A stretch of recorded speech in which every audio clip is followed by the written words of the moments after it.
সাহাবী 6 মাস ধরে তাদের ভাষা বুঝতে পেরেছিল, তাদের ভাষা বোঝানোর মতন টুটাফাটা বলতে পেরেছিল। তিনি এই মিম্বরে উঠলেন, ওঠার পরে তিনি খুতবা দিতে আরম্ভ করে দিলেন।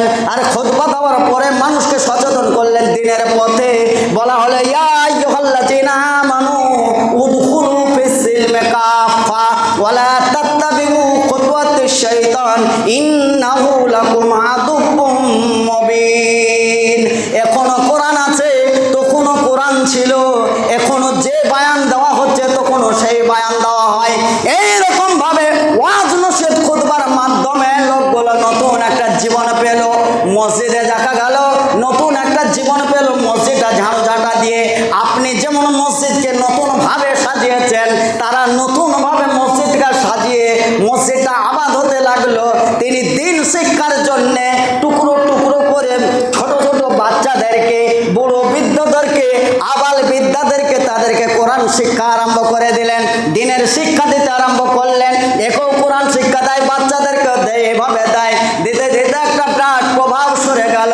একদিন 2 দিন করতে করতে বলা হলো যে ওই লোকটির যুবক আছে, তার বিবাহ শাদী নেই, তাকে তো 20 পাওয়া হয়েছে, তার বিবাহ শাদীর জন্য এলাকার লোক সামাজিকভাবে চিন্তা ভাবনা করলো, একটা পরেশগারনি, একটা মুত্তাকিনী, একটা পরেশগারনি মেয়ের দরকার।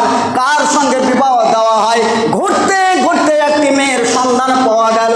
যেই মেয়েটি পরেশগারনি, সে তাহাজ্জুদের সালাত আদায় করে, 5 ওয়াক্ত সালাত আদায় করে, পরপুরুষের মুখ দেখে না, এরকম একটা সন্ধান পাওয়া গেল। তার কাছে প্রস্তাব নিয়ে যাওয়া হলো। খুব সংক্ষেপ করছি, টাইম দূর দূর করে দৌড়ছে।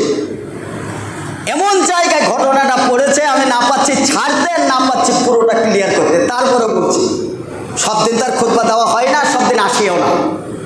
আর একটু ধৈর্য ধরুন, আজকের একটি খুতবা ধরুন, একটু 10 মিনিটের ধৈর্য ধরে শুনে ঘটনাটা ক্লিয়ার করুন।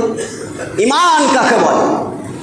ওই মেয়েটির কাছে সামাজিকভাবে যারা মুরব্বিয়ান লোক, যারা জ্ঞানী গুণী লোক, তারা গিয়ে বলল যে এক যুবক, সে খুব পরেশগার, মুত্তাকি এবং আমাদের এলাকায় মানুষকে আলো নিয়ে এসেছে, আলো দিন দিয়েছে, শিক্ষা দিয়েছে। কদ জাআকুম মিনাল্লাহি নূরুন ওয়া কিতাবুম মুবিন।